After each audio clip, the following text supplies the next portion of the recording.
Have you guys always used this content management system, or is it just something recent that you've had? No, we've been using it since it was developed, since actually before it was developed. So we've had a relationship with this company for a long time, and it was one that was on. There's a lot of them on the market. There's a million of them. This was one that it's rock solid and stable. Once you set it up, it's just a workhorse and it goes. You don't have problems with it. They're always pushing new versions of it, new tools, so it's always something that evolves. Because again, there was a lot of them on the market that seemed to, in between releases, it would be years, if ever. They would just kind of die off. So, like I said, it's stable, and they're always pushing new technology into it. So those are a couple of the key pieces of why we've dealt with this company in particular. Some of the now we're in the modules view, and this is where we can build in custom pieces. Sitefinity has what they call open architecture, so that we can get in and we can tie it into, like I'll show you later, tie it into like the YouTubes, Twitters, things like that. We can tie it into any custom applications that the client has, any third-party content hosts. Any of those sort of pieces, our programmers can manipulate it and build it into this piece here. Just as a kind of a simple, for instance, the dynamic form. So any of the contact forms that you fill out on a website, all that information gets written to a database within Sitefinity. So from the user end, they can go back and run reports on, from the last month, who signed up for newsletters, for whatever. And they can use that information again for marketing purposes further down the line. Output that information to like an email client, like Constant Contact or something like that would do the e-news and those sorts of things. The blogs is obviously one that is heavily used. That's an easy way for people to keep clients up to date, to drive social media topics, things like that. So again, here's our list of all of our blog posts are on there, and you can do all the standard stuff, edit, trash it, etc. But all the tools that we build, we try and build them fill in the blank. So for a blog post, for instance, fill in your title, put your content. If there's an author, we can categorize them, which we'll show you in a little bit, and then when you want it to publish.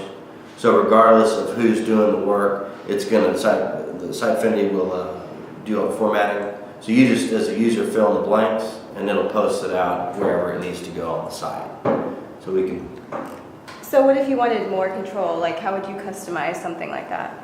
We can build in any on Baptist Health Systems, for instance, we have by each of their service lines, so cardiac, neurology, et cetera, when you go up and sign up for one of their newsletters, you go and you choose what you want to know about. So instead of getting just a barrage of information from a source, you can categorize it down so you get just what you're interested in.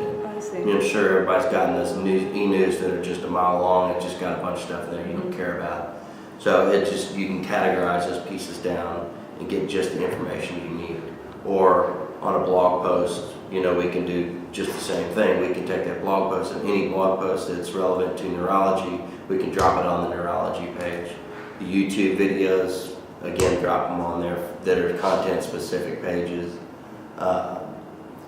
With the intent of, we don't want, when somebody comes to our website, we want to get them where they want to go quickly, and we want to hold their attention on that page. So we want to take all the content that's housed within the site and serve it up on that one page, if possible, so that we can give them kind of maximum value for their time, and we don't have them hopping around the site trying to find. They're not looking, it's all served up for them. So that's one of the main objectives with a lot of these tools is, like I said, serving that content up that's specific for that topic. We can build in all sorts of polls and forums. Again, the images and documents where you can upload those images, PDF forms, things like that directly to the website. And then events calendars, of course, where we can have any sort of upcoming events and tie those into, again, contact forms and sign-up forms and those sorts of things. So do you primarily use a Mac system or would you use Windows? Because for the graphics and things, you're going to use a Mac, right? We're actually PC-based here. Oh, really? It doesn't really matter. Okay. It goes either way, so. Interesting. We just happen to be a PC shop. So. Okay. Huh. I know most are Mac, but Yeah, that's interesting.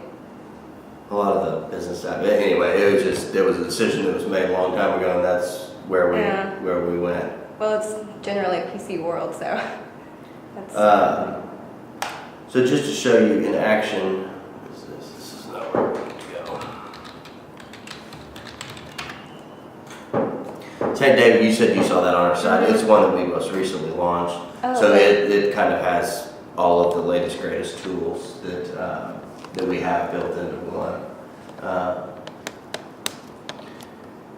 For instance, on the homepage, we have tab views of information so we can maximize that real estate on the homepage. And some of the stuff that I really like is, let's see here.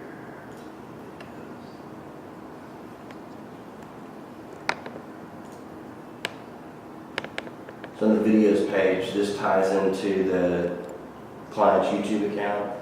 So again, on their end, they can manage all of their videos, upload and control everything, and then our pieces pull in everything that they have on page, and then we can split this up even further. So this is just all the featured videos, and then again, like I was saying, if we have some that are specific to neurology, cardiac, etc., we can pull that information in on page, so that we don't have to go from neurology to featured videos back to neurology. All the Twitter posts are fed live into the website as well. And then again with so it lists out all the different accounts and it pulls in all the latest tweets. Are y'all social media junkies, I would imagine? Facebook, Twitter, etc.? Not especially. No? I don't have a Twitter or a Facebook, Really? but I'm learning. My roommate's gonna make me a Facebook. She said. Are you? I have the Facebook, I don't have the Twitter. Okay.